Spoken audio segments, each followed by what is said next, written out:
Good morning बच्चों। आज हम क्लास में कर रहे हैं नेतृत्व के सामान्य गुण। ये पिछली क्लास से चल रहा है कंटिन्यू। पिछली क्लास में हम इसके 2-3 पॉइंट्स कर चुके थे। फर्स्ट हमने किया था शारीरिक गुण, दूसरा हमने किया था व्यक्तित्वशील गुण, और व्यक्तित्वशील गुणों के भी हमने 3 पॉइंटों पर चर्चा की थी: बुद्धि, आत्मविश्वास, प्रभुत्व। आज हम इसी को कंटिन्यू कर रहे हैं। इसमें जो पॉइंट आ रहा है वो है समायोजन। समायोजन का जो गुण है नेता में होना बहुत ही आवश्यक है या बहुत ही महत्वपूर्ण है। समूह का नेतृत्व करने में ये जरूरी है कि उसे कठिन से कठिन परिस्थितियों में से गुजरना पड़ता है और समस्याओं के साथ जूझना पड़ता है। ऐसी परिस्थिति से निपटने के लिए ये जरूरी है कि नेता में सामंजस्य बनाए रखना या नेता में समायोजन का गुण होना बहुत महत्वपूर्ण है। इस क्षेत्र में जो अध्ययन किए हैं मानन 1959 में करके इस निष्कर्ष पर पहुंचे हैं कि करीब 30% अध्ययन में नेतृत्व तथा समायोजन करने की क्षमता एक दूसरे से पॉजिटिव रूप से सहसंबंधित पाए गए हैं। परिणामों में यह भी देखा गया है कि समायोजन के 12 में से 11 क्षेत्रों में नेता अपने सदस्यों की अपेक्षा अधिक सामंजस्य करने वाले होते हैं या उनमें ये गुण अधिक होता है। उसके बाद हमारा नेक्स्ट पॉइंट आता है सामाजिकता। 5th पॉइंट है सामाजिकता नेता का प्रमुख गुण है। सफल और उच्च श्रेणी के नेता के लिए सामाजिक व्यवहार, सामाजिक मित्रता होना बहुत जरूरी है। लोगों से आपसी मेल जुलाव का गुण होना बहुत जरूरी है। उनमें अपने सदस्यों से मिलने तथा उनके विचारों और एवं अभिव्यक्तियों को समझने की तीव्र प्रवृत्ति होती है। सेरिफ ने 1958 में इस क्षेत्र में अध्ययन करके बताया कि जब नेता में सामाजिकता का गुण होता है तो इससे उनमें अपने और अनुयायियों में पारस्परिक संबंध अधिक मजबूत होते हैं और उनके नेतृत्व की सफलता भी उच्च सीमा पर होती है। नेक्स्ट पॉइंट आता है परिश्रम पीरियड। ये गुण होना भी अति आवश्यक है। समूह का कोई सदस्य जब मेहनत से दूर भागता है, परिश्रम से दूर भागता है तो वह एक सफल नेता नहीं बन सकता। आलसी और कामचोर व्यक्ति भी सफल नेता बना हो ऐसा इतिहास में इसकी पुष्टि नहीं करता। इतिहास इसकी पुष्टि नहीं करता है। दूसरी तरफ इतिहास इस बात का साक्षी है कि बहुत से व्यक्ति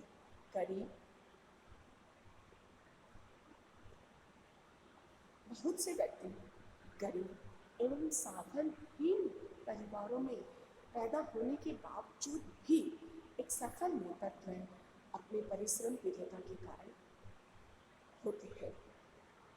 जैसे स्वर्गीय प्रधानमंत्री लाल बहादुर शास्त्री जी को हम यहाँ पे याद कर सकते हैं। उसके बाद नेक्स्ट पॉइंट है कल्पना एवं दूरदर्शी। सफल नेता के लिए कल्पना शक्ति का होना अनिवार्य है।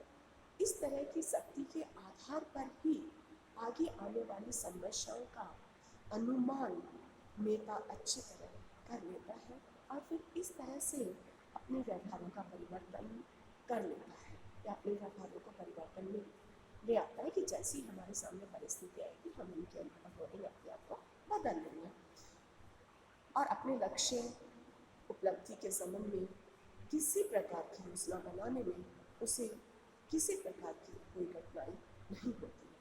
कल्पना शक्ति के अलावा नेता में दूरदर्शिता का गुण होना भी जरूरी है। दूरदर्शिता का गुण होने से नेता अपने सदस्यों की प्रतिक्रियाओं को समझने में और समूह के बारे में पूर्व कथन करने में उसे बहुत सहायता मिलती है। शेरिफ ने 1953 में अपने अध्ययनों का विश्लेषण करके ये बताया कि अधिकतर मनोवैज्ञानिकों ने ये पाया है कि नेतृत्व के लिए अच्छा कल्पना शक्ति एवं उच्च कोटि की दूरदर्शिता को परम आवश्यक से गुण बनाया गया है। नेक्स्ट पॉइंट आता है चमत्कार। कुछ नेता में एक विशेष प्रकार चुंबकीय खिंचाव का गुण होता है जिसे चमत्कार भी कहा गया है। इस तरह का गुण संसार प्रसिद्ध कुछ नेताओं जैसे Martin Luther King, John, Hitler, Mahatma Gandhi में अधिकतर देखा गया है। मैक्स वेबर ने 1958 में बताया कि ये एक प्रकार का अलौकिक गुण है जिसके आधार पर नेता विशेषकर संकटकालीन या कठिन परिस्थितियों में कुछ इस तरह का कार्य कर लेता है जिसे आम व्यक्ति ठीक तरह से समझ नहीं पाता है। ये सही है कि नेता के इस गुण के द्वारा सभी व्यक्ति प्रभावित नहीं होते हैं और यही कारण है कि चमत्कारी नेता के कुछ समर्थक होते हैं तो कुछ आलोचक भी होते हैं। नेक्स्ट पॉइंट आता है संकल्प शक्ति। नेता को अनेक तरह की कठिन परिस्थितियों से होकर गुजरना पड़ता है। ऐसी कठिन परिस्थितियों में उनके द्वारा लिया गया निर्णय या किया गया निर्णय का प्रभाव समूह के सभी सदस्यों पर समान रूप से पड़ता है। इन कठिन परिस्थितियों में संकल्प शक्ति का होना एक महान गुण समझा जाता है। जॉन्स ने 1980 में अध्ययन में पाया कि विभिन्न परिस्थितियों में जिन नेताओं द्वारा संकल्प शक्ति अधिक दिखलाई गई उनकी प्रतिष्ठा अपने सदस्यों की नज़र में उतनी ही अधिक होगी। लास्ट पॉइंट आता है नेतृत्व के गुणों में शब्दाडंबर। यह भी नेता का प्रमुख गुण माना गया है। इसका अर्थ है अधिक बोलने की आदत। जूलियन ने 1968 में अपने अध्ययन से इस बात की पुष्टि की है कि समूह का सबसे अधिक बोलने वाला सदस्य नेता के रूप में देखा जाता है। इस नेतृत्व का बड़ा मूल सिद्धांत भी कहा गया है। कुछ अन्य अध्ययनों में भी देखा गया है कि नेतृत्व में और शब्दाडंबर के बीच संबंध पाए गए हैं। परिणामों में ये देखा गया है कि सबसे अधिक समय तक बोलने वाले परियोजक को अन्य परियोजक के समूह का नेता माना गया है। इसके बाद मैं ये कह सकती हूँ कि शील गुणों के आधार पर क्या हम ये कह सकते हैं कि अधिकतर नेताओं में सामान्य शील गुणों का एक सेट होता है। आजकल के मनोवैज्ञानिकों ने ये सिद्ध कर दिया है कि इन शील गुणों द्वारा नेता की विशेषताओं को समझने में भले ही कुछ मदद मिल जाती है, लेकिन इनके आधार पर ये नहीं कहा जा सकता कि मात्र इन गुणों के आधार पर एक व्यक्ति सफल नेता या उच्च कोटि का नेता बना हो। इतना ही नहीं, अन्य कथनों से यह भी साबित हो गया है कि अधिकतर नेताओं में कोई सामान्य गुण नहीं होते। Thank you.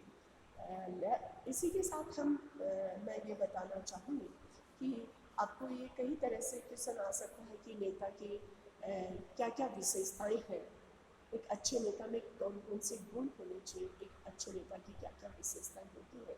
तो आपको ये चीज़ उसमें लिखनी होगी कि नेता तो क्या है, उसकी आपने भूमिका दे दी, उसकी परिभाषा दे दी आपने, और उसके बाद आपने सामान्य गुणों का प्रकाश डाला।